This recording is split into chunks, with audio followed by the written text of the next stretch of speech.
오늘 주신 하나님의 말씀 시편 127편 말씀입니다. 저와 여러분이 한 절씩 교독하겠습니다. 저부터 읽습니다. 여호와께서 집을 세우지 아니하시면 세우는 자의 수고가 헛되며 여호와께서 성을 지키지 아니하시면 파수꾼의 깨어 있음이 헛되도다. 너희가 일찍이 일어나고 늦게 누우며 수고의 떡을 먹음이 헛되도다. 그러므로 여호와께서 그의 사랑하시는 자에게는 잠을 주시는도다. 보라, 자식들은 여호와의 기업이요 태의 열매는 그의 상급이로다. 젊은 자의 자식은 장사의 수중의 화살 같으니 함께 이것이 그의 화살통에 가득한 자는 복되도다. 그들이 성문에서 그들의 원수와 담판할 때에 수치를 당하지 아니하리로다. 아멘. 자리에 앉으시겠습니다. 저희가 시편 성전에 올라가는 노래를 살펴보고 있는데 참 주옥 같다 이런 생각들을 좀 하게 됩니다. 이제 성경의 많은 말씀들이 하나님이 이제 우리에게 하시고자 하는 말씀들이 많은데 시편은 우리를 통해서 듣고 싶어 하시는 말씀이 참 많다는 생각이 들어요. 그래서 우리의 생사, 화복 여러 상황들이 담겨 있는 시편을 통해서 하나님께 친밀하게 나아갈 수 있는 통로가 되는데 지난주 말씀도 계속 입가에 맴도는 것 같습니다. 5절 말씀 특히 맴돌죠. 눈물을 흘리며 씨를 뿌리는 자는 기쁨으로 거둔다. 울면서 씨를 뿌리러 나가는 자는 반드시 기쁨으로 그 곡식단을 가지고 돌아온다. 이 말씀을 이렇게 다시 한번 기억할 때마다 힘이 나는 것 같아요. 맞아, 내가 우는 상황이 있다 할지라도 씨를 뿌리면 하나님이 그걸 통해서 일하시고 내가 기쁨으로 거두게 하시지. 그럼 다시 한번 주먹을 불끈 쥐게 하는, 나이가 할 일은 눈물로 씨를 뿌리는 거다, 눈물의 기도다라는 생각들을 해보게 됩니다. 지난주에도 가정에 여러 공고한 문제가 겹치고 겹쳐서 참 마음이 힘들었던 성도 한 분이 이렇게 그 마음을 나누어주고 기도 요청하는 어떤 그런 일이 있었는데 실제로 그 마음이 참 힘든 걸 보게 됐어요. 심지어 뭐 우울할 정도까지 여러 가지 상황이 겹치다 보니까. 그런데 그가 결국 한 말이 뭐냐면, 제가 하나님 앞에서 시간을 정하고 하나님 앞에 기도하기로 했다는 말을 제가 들었어요. 어떻게 보면 눈물의 기도를 작정하고 하기로 한 거죠. 이제 그런 생각이 들더라고요. 참 귀하다. 그 결단이 있고 나서 주중에 또 사건이 하나 더 있었거든요, 사실은. 근데 이제 정말 마음이 무너질 법도 한데 기도의 자리를 지키겠다는 그 모습을 보면서 그래, 그 약속이요. 눈물을 흘리며 씨를 뿌리는 자는 기쁨으로 거두리로다. 이 말씀이 그 가정 가운데 임하겠구나. 그리고 또 임하기를 축복하게 되고 그런 마음으로 시간을 보냈던 그런 시간이 있었습니다. 하나님 나라는 침노하는 자의 것이다 라고 했거든요. 말씀을 붙들고 그 말씀 하나님 이루어 주세요, 약속하셨잖아요 하면서 인내로 기도 자리에 있는 사람들에게 그 말씀이 이루어진 줄 믿습니다. 이제 그래서 오늘 이 1절 말씀도요, 우리가 좀 암송했으면 좋겠다 이런 생각이 들더라고요. 1절 말씀 볼까요? 같이 한번 읽습니다. 시작. 여호와께서 집을 세우지 아니하시면 잠은 자의 수고가 헛되며 여호와께서 성을 지키지 아니하시면 파수꾼의 깨어 있음이 헛되도다. 저게 길게 느껴지시면 그 앞부분만이라도 외웠으면 좋겠어요. 여호와께서 집을 세우지 아니하시면 세우는 자의 수고가 헛되며, 여기까지요. 이거 반드시 좀 우리가 암송했으면 좋겠다 이런 말인데, 만일이라는 단어가 있는 거죠. 만일 여호와께서 집을 세우지 아니하시면 세우는 자의 노동이 사실 다 헛된 거야. 그리고 만일 여호와께서 그 성을 지키지 아니하신다면 파수꾼이 밤새 경계 쓰고 보초를 서도 그게 다 헛된 거야, 이렇게 말하는 거죠. 또 하나 헛된 게, 세 번째가 헛된 게 나옵니다. 2절에 보면 일찍 일어나요. 일찍 새벽별 보기 운동을 하는 거죠. 늦게 누워요. 밤늦게까지 수고하는 거죠. 그 수고의 떡을 먹어요. 저게 먹을 음식을 위해서 힘들게 수고하고 노동하는 걸 이야기합니다. 근데 그것이 헛되다, 생략된 거죠. 만일 여호와께서 함께하지 않으신다면, 이게 생략되어 있는 거죠. 여러분, 세 가지 헛되다를 반복해요. 헛되다. 집을 세우는 것도 헛되다, 성을 지키는 것도 헛되다, 음식을 위한 고된 수고도 헛되다. 조건이 있는 거죠. 만일 여호와가 없다면, 즉 하나님 없이는 그 모든 것이 헛될 수밖에 없다. 하나님 없는 삶은 헛된 것을 따라 살 수밖에 없다. 이 이야기를 하고 있다는 거죠. 여러분, 이 시를 누가 지었냐면 솔로몬이 저자입니다. 솔로몬의 시라고 표현되어 있거든요. 그런데 이 시는 솔로몬의 고백이면서 사실은 뼈아픈 후회에서 나오는 고백이기도 하다라고 생각해요, 저는. 왜냐하면 여러분, 솔로몬은 대단한 사람 아닙니까? 가장 지혜가 풍부했던 사람, 가장 강성한 나라를 일구었던 사람, 그죠? 근데 그가 이제 이 이야기를 하고 있는데 하나님이 없으면 다 소용이 없더라고. 지금 이 이야기를 하고 있는 건데 솔로몬처럼 집을 많이 지은 사람이 없어요, 여러분. 잘 짓고 성전 건축했죠. 왕궁 건축했죠. 그런데요, 여러분, 집을 짓고 성을 지키는 가장 중요한 목적 중에 하나가 뭘까요? 평안이거든요. 안식이거든요. 그래서 2절에서도 하나님께서 그 사랑하시는 자에게는 잠을 주신다. 이 잠이 우리가 말하는 일반적인 숙면도 이야기하겠지만 평안, 안식을 의미할 수도 있다고 본다면, 근데 솔로몬은 집을 잘 짓고 성을 잘 지켰어요. 누구보다. 그런데 이 안식과 평안이 그에게 있었을까? 없었다는 거죠. 정략 결혼했거든요. 하나님 말씀대로 하지 않았거든요. 그러니까 돈으로 침대는 살 수 있지만 돈으로 잠을 살 수는 없는 것처럼 솔로몬이 지금 그런 상황이었다는 거죠. 또 하나, 3절에는요, 2절에는 잠이 나오는데 3절부터 5절까지는 자식이 나와요. 갑자기. 왜 자식이 나올까?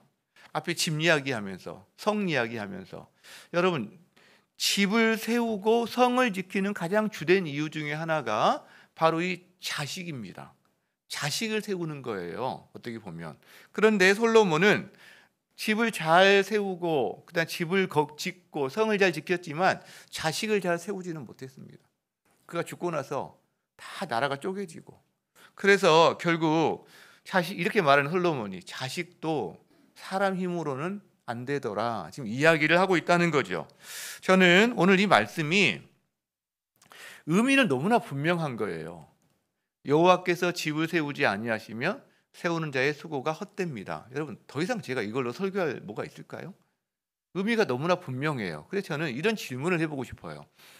여러분, 이 말씀을 진짜 믿으세요? 이 말씀 그냥 동의하는 정도가 아니라 여러분 삶에서 이 말씀을 가지고 한번 우리가 그대로 살고 있냐라는 거죠. 실제로 여기서 집을 세운다는 것은요, 건물이 아닙니다. 집, 가정이에요. 가문이에요. 뭐 더 확대하면 이게 성전이기도 하고 우리로 말하면 교회이기도 한데, 그러니까 가정, 뭐 교회, 이런 의미로서 집을 지금 의미하는 건데, 여러분은 여러분 가정의 형통, 여러분 가정의 성공이 여러분 손에 달려 있는 것이 아니라 하나님 손에 달려 있다는 걸 진짜 믿냐고요. 그 질문을 오늘 해본다는 거죠.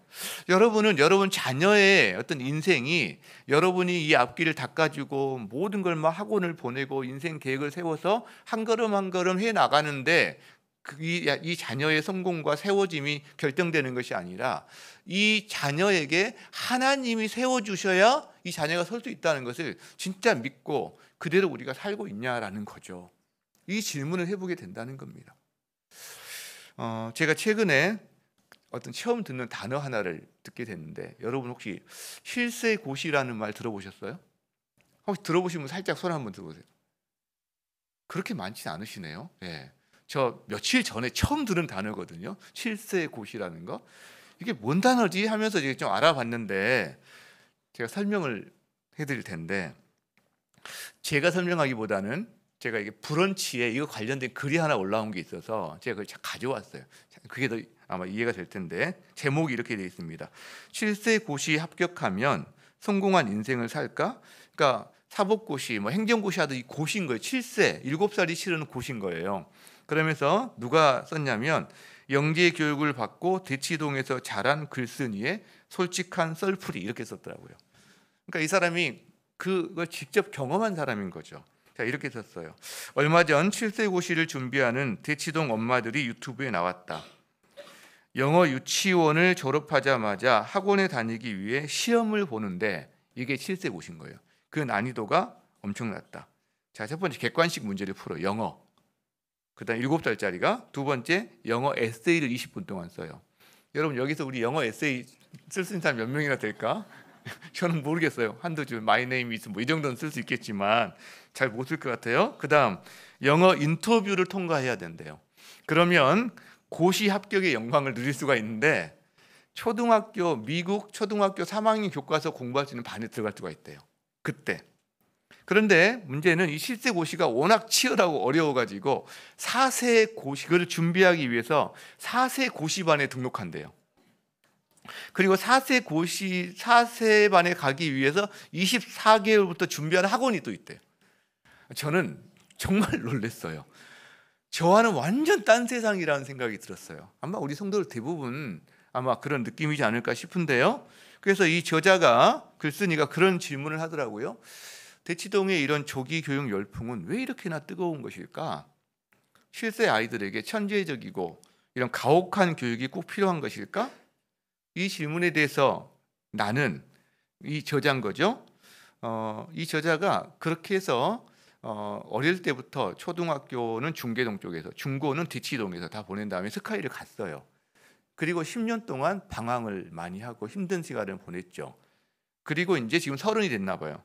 나는 10년 동안 긴 성찰과 고민을 했고 20살부터 30살까지 한 것 같아요. 30이 된 지금에서야 그 답을 내릴 수 있었다. 관계가 다 깨졌대요. 엄마와의 관계도 완전 깨지고 경주마처럼 달렸으니까 주변에 친구도 거의 없고 막 이런 식으로 뭐 그런 뒤를 보는데 참 마음이 아팠는데 그가 내린 결론이 그분의 결론이에요. 뭐 한 부분적으로 우리가 바라볼 수 있을 것 같은데 이렇게 내렸어요. 상처 끝에 누군가는 영광을 누리나 길을 지나간 모든 이에게 그 상처가 너무 깊다고 이렇게 내렸어요. 나름 일리가 있는 이야기 같아요. 여러분, 우리 가운데 실세 고시는 좀 극단적인 이야기일 수 있죠. 사실은 우리와는 약간 좀 다른 것 같고 그렇지만 실세 고시가 예수님을 모르는 사람들, 예수님 없이 사는 사람들만이 지향하는 방향이고 길이냐라는 거죠. 우리들 예수 믿는 우리들도 혹시 우리 안에 내가 끼지 못해서 그럴 뿐이지 그 방향에 대해서 부러워하고 어떻게든 뒤따라가고 싶어하는 어떤 그 한 자락이 더 붙잡고 싶어하는 그 마음이 우리 가운데는 없냐라는 거죠. 왜? 그게 형통이고 그게 성공의 지름길이라고 생각하니까. 심지어 무슨 방법을 쓰더라도 재산을 축적하거나 아이들을 명문대에 보내서 가문이 일어나는 것을 보면 우리도 뭔가 부러워하고 질투하고 나도 좀 그렇게 했으면 좋겠는데 하는 마음이 우리 가운데 없냐라는 거죠. 이 글을 통해서 그걸 다시 한번 되돌아보게 된다는 거예요. 결국 결론이 뭐예요? 이 말씀. 여호와께서 집을 세우지 아니하시면 세우는 자의 수고가 헛되다는 말을 나는 내 삶의 현장에서, 여기서는 지금 자녀 교육에 대한 현장으로 나타났는데 이거 정말 믿고 여러분 그 말씀에 의거해서 나는 지금 살고 행동하고 있느냐라는 질문을 오늘 이 말씀이 우리한테 한다는 거예요. 만일 우리 주변에 예수님을 안 믿어요. 혹은 예수를 믿어도 정말 적당히 믿는데 너무나 뭐가 잘 되는 것 같아. 여러분 그런 가정 보실 때 너무 부러워하지 마시기 바랍니다. 가봐야 돼요. 더 나중까지 가봐야 됩니다. 실제로 왜? 하나님이 말하는 형통과 우리가 지금 현재 이 시점에서 보는 형통은 기준이 다를 수가 있습니다. 실제로 만일 예수님을 정말 잘 믿는 그런 예수님을 따라서 정말 경건하게 살려고 애쓰는 가정임에도 불구하고 안 풀리는 것 같아. 너무 힘든 것 같아. 여러분 너무 염려하지 마세요. 더 가보면 알 수 있을 거예요. 더 가보면 실제로. 그래서 우리는 우리의 판단 기준이 뭐냐는 거죠. 가정은 경제력으로 세워지는 것인가, 나라는 군사력으로 세워지는 것인가. 내 인생과 우리 자녀들의 인생은 내가 아침 일찍 일어나고 저녁 늦게까지 눕지 않고 일하고 정말 죽어라고 일하면 우리의 성공은 보장된 것인가, 내 판단이 거기에만 온통 묶여 있는 것인가. 여러분 우리가 한번 돌아볼 필요가 있다라는 거죠. 근데 뭐라고 이야기하는 거죠? 아니야. 이 모든 것이 하나님이 함께 하시지 않는다면, 하나님이 세우고 하나님이 지키지 않는다면 그 세우는 것, 지키는 것, 수고하는 것 그게 헛수고가 될 수 있어. 이 이야기를 하고 있다는 거죠. 여러분 저는 그 좋은 이해가 누가복음 12장에 나온다고 생각해요. 예수님이 직접 하신 말씀인데 한번 볼까요? 한 부자가 있습니다. 엄청난 소출을 거두었어요. 마음에 생각하는 거죠. 야, 내가 곡식을 쌓아둘 곳이 없구나. 지금으로 말하면 뭐 사업을 했든가 혹은 뭐 투자를 했든가 여러 가지 다양한 방법으로 엄청난 부를 거머쥔 거죠. 자, 그가 이렇게 생각합니다. 그리고 이렇게 합니다. 그 다음에 내 곳간을 헐고 더 큰 곳간을 지어야 되겠다. 거기에 쌓아두어야 되겠다. 지금으로 말하면 뭐 은행이라든가 뭐 어떤 다른 곳이라든가 또 뭐 부동산이라든가 어디에 다 이렇게 분산해서 여러 가지를 저장해 놓고 쌓아두고 살아야 되겠다. 이렇게 말하고 나서 자기한테 이야기하는 거죠. 내 영혼아, 이제 평안히 쉬어라. 먹고 마시고 즐거워해도 돼. 네 인생 이제 염려할 것 아무것도 없어. 요 이야기를 한다는 거죠. 여러분, 이 사람은, 이 부자는 앞에서 말했던 자기의 재산으로 자기 집을 세울 수 있다고 생각한 사람의 전형적인 모습 같아 보여요. 이 사람이, 예수님이 말씀하신. 근데 이 사람에 대해서 예수님, 즉 하나님이 하신 말씀이 있어요. 뭐라고 하죠? 어리석도다라고 하세요. 어리석다라고 표현하세요. 오늘 밤 내 영혼을 도로 찾으리니 내가 준비한 것이 누구의 것이 되겠니? 이렇게 하나님 말씀하신다는 거죠. 여러분, 그래서 우리는 쌓아두어야 내 인생이 형통하다고 생각해요. 필요한 부분이 있죠. 우리가 저축하지 말라는 말이 아닌 거죠. 근데 쌓아둔 것 때문에 내 인생이 안전하고 형통하고 성공했고 오로지 거기에 하나님이 전혀 없는 인생이라면 하나님께서 너는 어리석다라고 말씀하신다는 거죠. 어리석다. 여러분, 그래서 이 1절 솔로몬의 참 후회가 담긴 이 고백, 여호와께서 집을 세우지 아니하시면 세우는 자의 수고가 헛되다라는 이 고백은 우리가 거꾸로 뒤집으면 우리에게 소망이 됩니다. 여호와께서 집을 세우시면요, 세우는 자의 수고가 헛되지 않는 거죠. 여러분, 근데 세우는 자가 완전해서 그게 헛되지 않은 겁니까? 세우는 자가 능력이 많아서 헛되지 않은 겁니까? 아니요. 여러분, 이렇게 할 수 있는 거예요. 여호와께서 집을 세우시면 세우는 자가 부족해도 능력이 없어도 좀 못나도 그러나 헛되지 않고 하나님께서 세우신다는 거죠. 오히려 거꾸로가 되는 거죠. 우리가 잘나고 밤늦게 일하고 이게 아니라, 그래서 수고하고 새벽부터 밤늦게까지 일하고 그 다음에 정말 고된 노동을 통해서 먹을 걸 추구하는 사람에 대해서 하나님께서 헛되다고 하시면서 그 다음에 하시는 말씀이 사랑하는 자에게 잠을 주신다고 그랬잖아요. 이게 잠을 자는 동안에도 복을 주신다는 말이거든요. 그러니까 우리가 수고하고 애쓰는 것에 대해서도 열매를 주시지만 수고하고 애쓰지 않는 시간, 잠자는 시간 아니에요? 평안히 우리가 눕고 안식하는 시간 아니에요? 이 시간에도 하나님은 우리를 복되게 하신다는 거죠. 헛되지 않게 하신다는 거죠.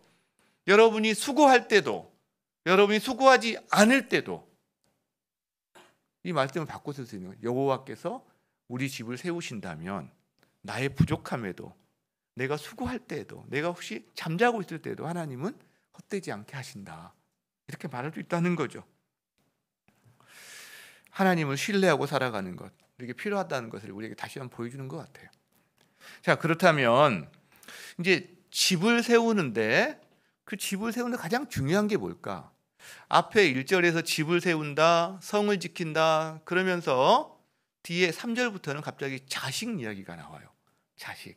이걸 연결해 보면 좀 의아하긴 한데 처음에는 의아했지만 집을 세우는 것의 핵심, 같은 말이거든요. 집을 세우고 성을 지키고 수고하고 먹을 걸 위해 쓰는 것이 다 집을 세우기 위한 거거든요. 근데 그 집을 세우는 핵심에 뭐가 있냐면 자식을 세우는 게 있어요. 자식을 세우는 것. 자, 그래서 집이 세워진다는 건 자식이 세워진다는 겁니다. 그러니까 집이 바로 세워지지 않으면, 자녀가 바로 세워지지 않으면 집이 세워지지 않는 거하고 똑같은 거죠. 그러면 이 질문을 해보게 됩니다. 자녀가 바로 세워지기 위해서는 어떻게 해야 할까? 하나님이 그 자녀의 인생을 세우도록 해야 된다는 거죠. 하나님을 만나게 해야 된다는 거죠. 하나님과 함께하는 인생이 되게 해야 된다는 거죠. 이것이 가장 중요한 일입니다. 우리 자녀들에게도 중요한 게 많죠. 뭐 먹을 것 해야 되죠. 뭐 입을 것, 뭐 또 학원, 뭐 필요한 게 많죠. 하나같이 중요하지 않은 건 아니죠. 그러나 가장 중요한 게 뭐냐 하는 거예요. 가장 중요한 것. 하나님이 그 자녀의 인생을 세우도록 그 자녀가 하나님을 경외하고 주님과 함께 세워가도록 하는 이게 가장 중요한 이 부분을 부모가 잘 도와줘야 한다는 거죠. 그래서 하나님과 멀어져 있는 자녀를 우리가 좀 방치하면 안 될 것 같아요. 때가 되면 돌아오겠지. 여러분 물론 그럴 수도 있죠. 그리고 어떤 자녀의 상황에 따라서는 우리가 그렇게 해야 되는 경우도 있겠죠. 그러나 그냥 아무 대안도 없이 손을 놓고 있다면 우리가 좀 후회할 수도 있지 않을까? 이런 생각을 해보게 됩니다. 자녀가 하나님을 만나고 주님을 경외하는 삶, 주님과 동행하는 삶을 살 수 있다면 뭐라도 해야 되지 않을까?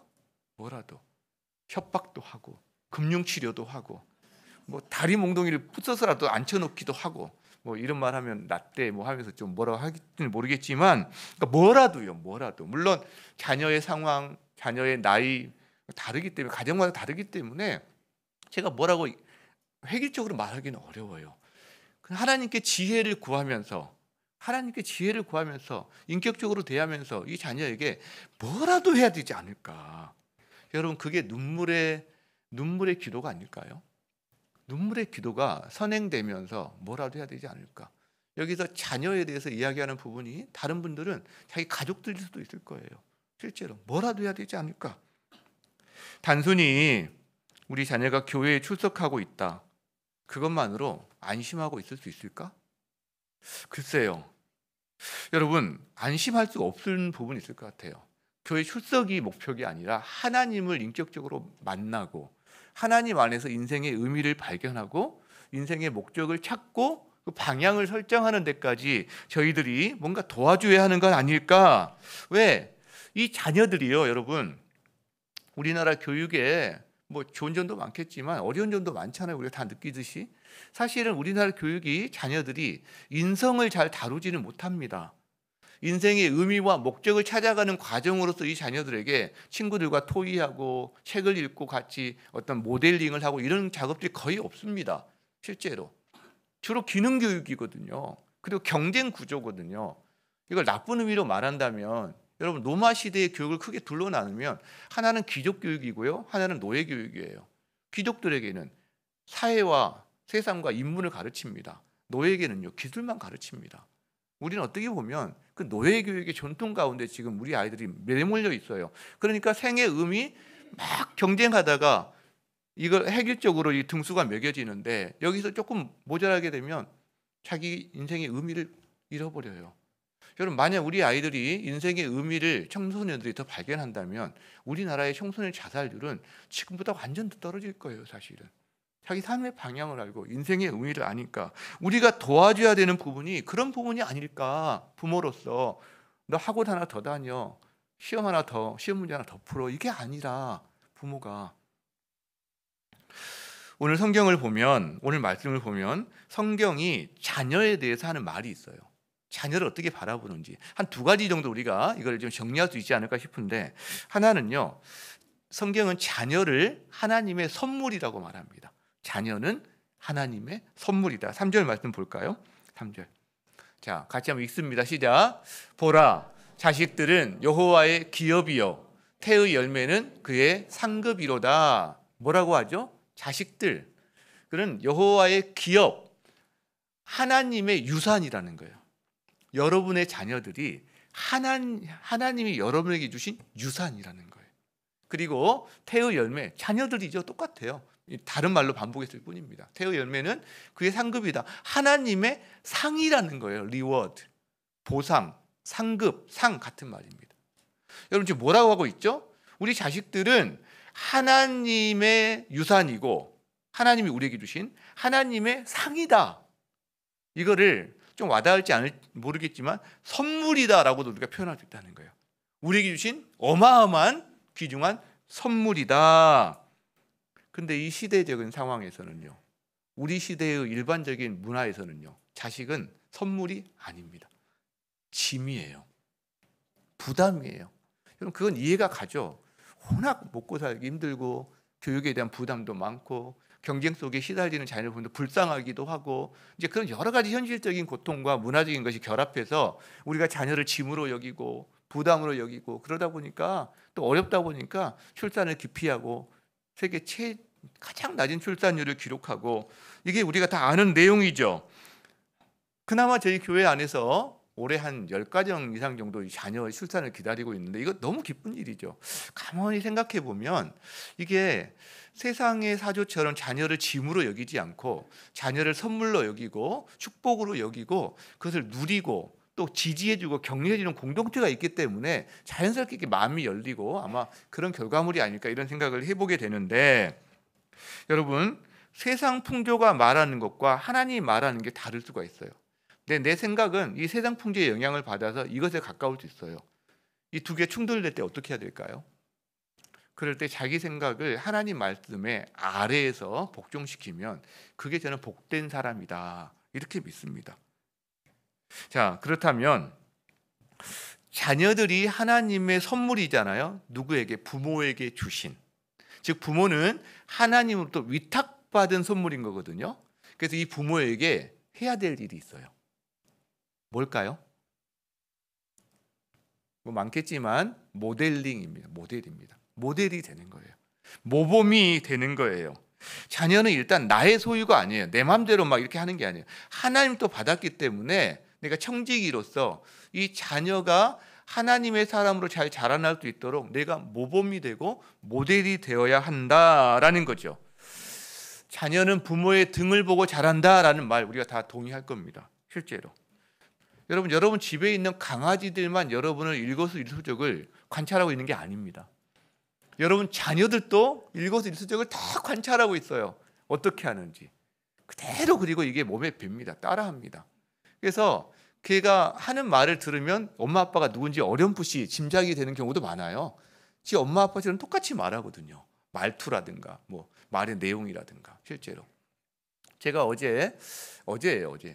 바로 멀리도 아니고 그 조그만 쇼츠 하나를 봤는데 거기에 보니까 그 아빠가 남편이 이렇게 밖에서 외출하고 집에 돌아오니까 이 아내가 막 반갑게 그 현관으로 뛰어가서 이 남편을 허그하고 막 반갑게 맞아주는 거예요. 근데 두 아이가 꼬맹이들이 있는데 멀뚱멀뚱 이렇게 쳐다보고 있어요. 이게 1일차 영상이에요. 근데 3일 정도 갔더니 엄마가 달려가서 막 안아주니까 이 아이들도 놀던 것 이렇게 버려두고 그냥 이렇게 걸어가서 이제 아빠를 또 안아줘요. 7일차 갔더니 엄마가 뭐 하고 있는데 아빠가 오니까 이 아이들이 먼저 막 뛰어가서 아빠를 안아줘요. 와, 제가 두 가지를 깨달은 거죠. 하나는 역시 엄마가 하는 대로 부모가 하는 대로 따라하는구나. 우리 가정도 그랬으면 좋겠다. 그래서 제가 이 영상을 저희 가족 카톡방에 공유를 막 하려다가 아니야, 내가 먼저 하자. 그래서 안 올리고 제가 어제 집에 가서 먼저 했어요. 그때 어색해하기는 하지만 좋아하더라고요. 이게 막 했더니 갑자기 뭔 일이냐 전화하면서 막 하니까 하지마 지금 전화 중이야 막 그러면서 그랬는데, 여러분 가정에서도 좀 해보세요. 누가 먼저, 아내가 먼저, 남편이 먼저. 여러분 자녀들도 그렇게 하게. 누구든 집에 오면 막 안아주는 거지, 막 펄쩍펄쩍 뛰면서. 예, 해보세요, 여러분. 따라하게 되는 거죠. 따라하게 되는 거죠. 여러분 그런데 만일 부모가 인생의 의미와 목적도 찾지 못하고 무엇을 위해 사는지도 모르고 하나님을 경외하는 모습도 보이지가 않고 심지어 비인격적이고 자녀들에게 폭력적이다. 그럼 그 자녀는 뭘 보고 배울까요? 그 자녀에게 하나님은 어떤 분이실까요? 실제로 우리 이렇게 생각해 보게 되는 거죠. 근데 그 부모가 반대로 하나님을 경외하고 온전하거나 정말 완전하지는 않지만 그 하나님을 경외하는 삶을 살고 그렇게 정말 주님과 동행하는 삶을 살려고 노력하고 아이들에게도 그걸 가르치려고 하고, 그런 부족하지만 때로 아이들이 사춘기도 겪고 엇나가기도 하지만 여러분 우리 자녀들이 뭘 보고 배울까요? 그 생각을 한다는 거죠. 그래서 저는 그런 생각을 합니다. 부모가 자녀에게 모범이 된다, 모델이 된다는 것은 저는 다른 말로 하면 부모는 그 자녀에게 하나님이다 이런 생각이 들어요. 하나님을 보여주는 어떻게 통로, 이게 더 정확한 말이겠지만 그 부모가요, 여러분이 그 자녀에게는 하나님이에요. 여러분이 그 자녀에게는 예수님이에요. 여러분 이단이라고 뭐라 하지 마시고 의도만 가지고 이야기하시고 그렇다는 생각이 들어요. 실제로. 자, 이게 첫 번째예요. 성경에서 자녀에 대해서 자녀는 하나님의 선물입니다. 이게 첫 번째예요. 근데 두 번째가 있어요. 자녀는 화살이라고 이야기합니다. 화살. 자, 4절 볼까요? 젊은 자의 자식은 장사의 수중에 화살 같으니 이것이 화살통에 가득한 자는 복되도다. 이런 말을 합니다. 여러분, 그림을 한번 생각해 보세요. 어떤 젊은 건장한 장군, 용사가 있어요. 그가 화살을 이렇게 활을 땡겨요. 화살통에 화살이 가득해요. 전쟁을 치를 수 있고 이 사람 수치를 당하지 않겠죠. 실제로 여러분, 이 개념을 생각해 보세요. 부모가 활을 쏘는 사람이라고 한다면 자녀는요, 화살인 거예요. 화살. 그래서 여러분, 화살은 날려보내라고 있는 거예요. 화살은 날려보내라고 있는 거다. 그래서 저는 이 화살을 생각할 때 한 두 가지를 생각하게 되는데, 하나는 화살에 여러분 줄을 달아서 쏘나요? 여기 화살 쏘는 사람의 허리에다가 줄을 묶어놓고 화살을 쏘나요? 아니죠. 부모 품을 떠나보내야 됩니다. 부모 품을서 떠나보내서 또 잘라줘야 되는 거예요. 우리는 아이들이 태어나면 탯줄을 잘라줍니다. 부모로부터 독립시켜줍니다. 이 탯줄을 안 잘라주면 두 사람 다 위험해집니다. 문제가 생기죠. 그런데 첫 번째 탯줄이 있다면 두 번째 탯줄도 잘라야 됩니다. 뭐죠? 장성했을 때 이 자녀 탯줄을 잘라서 정서적으로, 경제적으로, 신체적으로, 영적으로 독립해서 새로운 가정을 꾸밀 수 있도록 탯줄을 잘라줘야 됩니다. 그러니까 저는 이 두 번째 탯줄을 잘라주는 것, 부모의 품에서 떠나보내는 것, 이걸 못하면 또 양쪽이 다 문제가 생깁니다. 엮이는 가정이 생기게 됩니다. 마마보이, 파파걸, 수많이 많은 이야기들이 여기서 나오는 거죠. 실제로. 그런데요, 첫 번째 탯줄과 두 번째 탯줄을 자르기 전에 해야 되는 게 있는 거예요. 자르기야 되는 게. 이걸 부모 입장에서 보면 바로 모델이 되는 거예요. 부모가 강건해지는 거예요. 왜? 여러분, 화살은 분명히 있어요. 근데 국궁 한번 해보신 분은 알겠지만, 저는 직접 해보지 못해서 모르지만 이게 당기기가 쉽지 않다고 합니다. 이 활을 당기는 게. 그러니까 굉장히 이게 힘이 드는 거죠. 그래서 이렇게 딱 통 넣으면 통 이거밖에 못 쏘는 거죠. 근데요, 이 사람이 강건해서, 영적으로 강건해서, 젊은 자처럼 강건해서 길게 확 뺄 수 있다면 더 뺀다. 팍 쏘질 수가 있는 거죠. 쏠 수가 있는 거죠. 그렇죠? 그렇기 때문에 부모 입장에서 보면 부모가 영적으로 강건하고 하나님을 경외하는 삶의 모델이 되는 건데, 이거 자녀 입장에 본다면요, 자녀가 첫 번째 탯줄을 끊고 두 번째 탯줄을 끊어주기까지, 보내기까지 훈련을 해야 합니다. 어떤 훈련을? 하나님을 경외하는 훈련이요. 하나님으로 인생이 세워지는 것을 하는 훈련이요. 하나님을 만나고 중생하고 성령과 함께 동행하면서 살아가는 훈련이요. 결국 집에서 말씀과 기도와 예배의 훈련이요. 이런 훈련이 주어지는 게 첫 번째 탯줄과 두 번째 탯줄 사이에 해야 되는 일인 거죠. 부모가 모범을 보이면서 자녀에게 가르치면서 양육하면서. 여러분, 그래서 잠언 22장에 이런 말이 있어요. 같이 한번 읽어보겠습니다. 시작. 마땅히 행할 길을 아이에게 가르치라. 그리하면 늙어도 그것을 떠나지 아니하리라. 여러분, 분명히 맞는 말입니다. 아이 때 가르치는 거예요. 그래서 그것이 평생의 삶이 되는 거죠. 늙어서 나이가 들어 가르치면 자기 생각이 강하기 때문에 쉽지가 않습니다.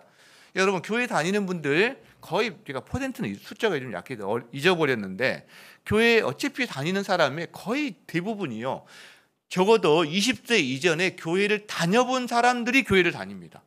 20세 전까지 교회를 한 번도 나와보지 않은 사람이 교회 다니는 사람 비율은 어마어마하게 작아요. 정말 작습니다. 기본적으로 어릴 때 아이에게 가르치는 거죠. 아이에게.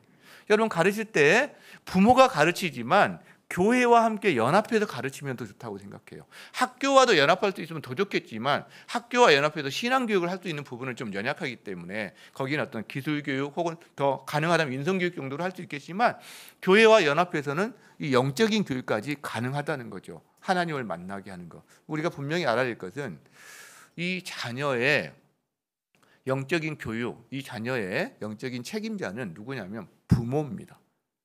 1번 책임자가 부모예요. 교회가 아닙니다. 교회의 책임을 회피하겠다는 게 아니라 교회는 두 번째예요. 어떻게 보면 하나님이 우리를 그렇게 지으셨어요. 왜? 자녀와 함께 있는 시간 누가 많습니까? 그 자녀를 진짜 책임질 수 있는 사람이 누구입니까? 부모거든요.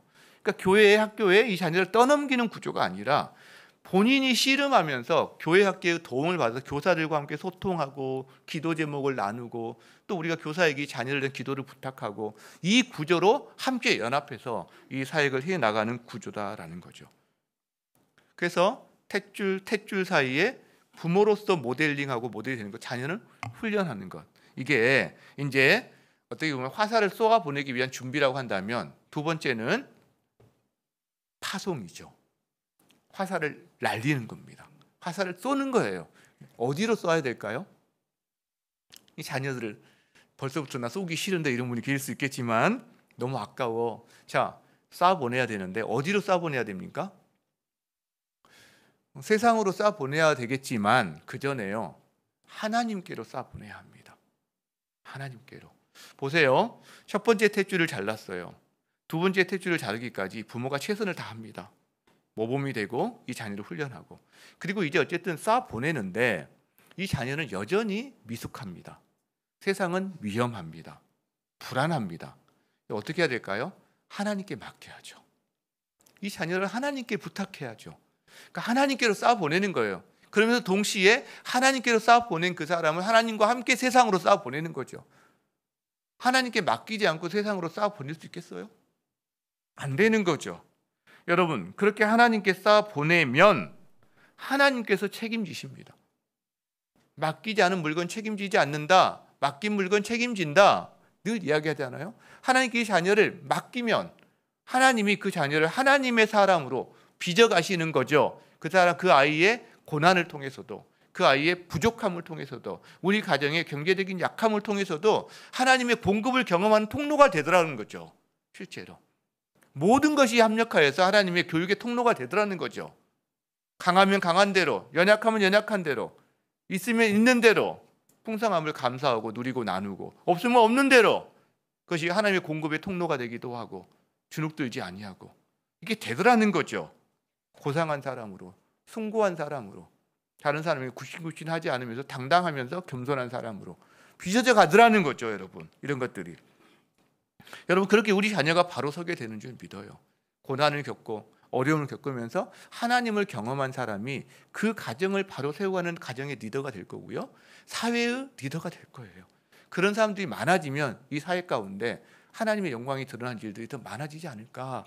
여러분 자녀가, 여러분 그렇게 이 시대의 리더, 우리 다음 세대에 이 나라를 책임질 리더로 자라가고 있는 과정 가운데 있는 거죠. 그러니까 너무 약하게 온실속 화초처럼만 기르지 않는다는 거죠. 하나님께 맡기는 거예요.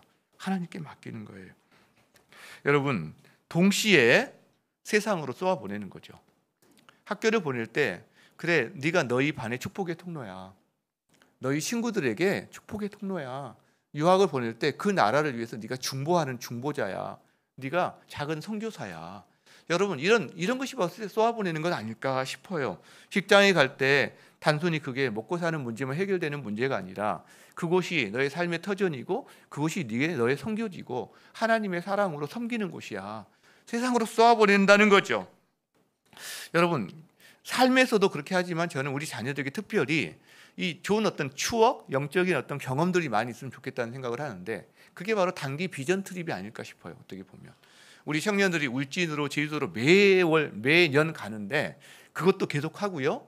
또 우리 중고등부 아이들도 말씀으로 인한 깊은 수련회를 통해 하나님 만나는 것도 하지만, 또 1년에 한 번 정도는 이렇게 다른 어떤 국내든 국외든 뭔가 이렇게 비전 트립을 가서 넓은 세상, 하나님이 일하시는 것 좀 보면 좋겠다, 그런 생각이 들어요.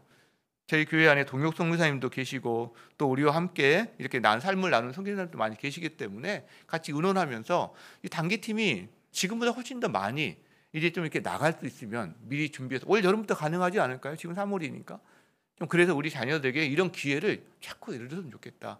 학원 때문에 못 보내는 게 아니라 학원보다 몇 배의 인생 경험을 하게 되지 않을까, 이런 생각들을 해본다는 거죠. 말씀을 마무리하고자 합니다. 여러분, 이 시는 솔로몬, 이 저자가 솔로몬입니다. 솔로몬 왕. 가장 지혜로웠던, 가장 강성했던, 그런데 그의 인생의 고백인데 어떻게 보면 후회가 남는, 가슴 아픈 그런 고백이기도 하다는 거죠. 자, 1절 우리 같이 한번 읽어봅시다. 1절 시작. 여호와께서 집을 세우지 아니하시면 세우는 자의 수고가 헛되며 여호와께서 성을 지키지 아니하시면 파수꾼의 깨어 있음이 헛되도다. 헛되도다. 여러분, 우리는 가정을 세우고 싶어 합니다. 우리는 우리가 세운 것들을 지키고 싶어 합니다. 근데 우리가 세우고 우리가 지키는데 여호와께서 세우고 여호와께서 지키지 아니하시면 헛되다라는 이야기를 하고 있는 거예요. 우리는 반대를 위해서 기도해야 합니다. 하나님, 하나님이 세워주십시오. 하나님, 하나님이 지켜주십시오. 우리 가정을 세우고 지켜주십시오. 우리 자녀들을 세우고 지켜주십시오. 이 집이 가정, 가문, 성전 포함되는 것 때문에 우리 교회를 그렇게 세우고 지켜주십시오. 그러면요, 새벽같이 일어나고 밤늦게까지 수고하는 그런 사람의 수고가 헛되지 않고요, 하나님이 잠을 자는 동안에도 복을 주신다. 이 말씀을 우리가 경험하게 될 줄 믿습니다. 여러분의 인생 가운데 그걸 경험하게 되기를 주의 이름으로 축복해요. 여러분, 아이들이 1살이라도 어릴 때 믿음으로 양육하는 것을 시작하셨으면 좋겠습니다. 말씀으로 양육하시고요, 눈물의 기도로 양육한다면 그 자녀 하나님이 세우시고, 그리고 때가 되었을 때 두 번째 탯줄을 끊고 하나님을 향해서 우리도 영적인 강건함을 가지고 강인함을 가지고 이 아이를 한껏 팽팽하게 당겨서 하나님께 맡기고 세상을 향하여 쏘아주는 우리 공동체, 우리 여러분의 가정 되시기를 주의 이름으로 축복합니다. 우리 자녀들을 우리가 축복하는 찬양이 하나 있어요. 이 시간 우리 옆에 자녀들은 없지만 우리의 영으로 이 자녀들을 기억하면서 또 우리 가족들, 사랑하는 자들을 기억하면서 이 찬양으로 그들을 영으로 축복했으면 좋겠습니다. 우리 함께 찬양하겠습니다. 너는 담장 너머로 뻗은 나무, 너는 담장 너머로 뻗은 나무, 가지에 푸른 열매처럼, 가지에 푸른 열매처럼 하나님의 귀한 축복이, 하나님의 귀한 축복이 삶에 가득히 넘쳐날 거야. 우리의 소망이죠. 넘쳐날 거야. 너는 어떤 시련이 와도 능히, 너는 어떤 시련이 와도 능히 이겨낼 강한 팔이 있어. 이겨낼 강한 팔이 있어. 그분이 바로 전능하신 하나님이시죠. 전능하신 하나님께서 너와 언제나 함께 하시니, 함께 하시니. 우리 자녀들을 축복합니다. 너는 하나님의 사람, 너는 하나님의 사람, 아름다운 하나님의 사람. 하나님의 사람. 나는 널 위해 내 길을 축복할 거야. 내 길을 축복할 거야. 너는 하나님의 선물, 하나님의 선물, 사랑스러운 하나님의 열매, 하나님의 열매, 주의 품에 꽃 피울 나무가 되어줘. 나무가 되어줘. 너는 하나님의 사람, 너는 하나님의 사람, 아름다운 하나님의 사람. 하나님의 사람. 나는 널 위해 기도하며 눈물로 기도하며, 축복할 거야. 너는 하나님의 선물, 사랑스러운 하나님의 열매, 주의 품에 꽃 피운 나무가 되어줘. 아멘, 아멘. 여호와께서 집을 세우지 아니하시면 세우는 자의 수고가 헛되다. 그런데 여호와께서 집을 세워주시면 우리의 부족함과 연약함에도 불구하고 하나님께서 그 집을 세우실 것이다. 우리 자녀들 망하지 않을 것이다. 우리 가정, 우리 교회 세워질 것이다. 여러분, 이 마음을 가지고 주님 함께 해주십시오. 주님이 신이 세워주십시오. 제가 첫 번째 탯줄과 두 번째 탯줄을 잘 자를 수 있도록, 그 사이에 주님을 경외하는 삶의 모범이 될 수 있도록, 이 자녀를 하나님을 경외하는 사람으로, 하나님을 인격적으로 만나는 사람으로 주님 어떻게든 도울 수 있도록, 훈련할 수 있도록, 그리고 하나님께 온전히 맡길 수 있도록 주님 인도해 주십시오. 우리 함께 기도하며 나아가겠습니다. 함께 기도하시겠습니다.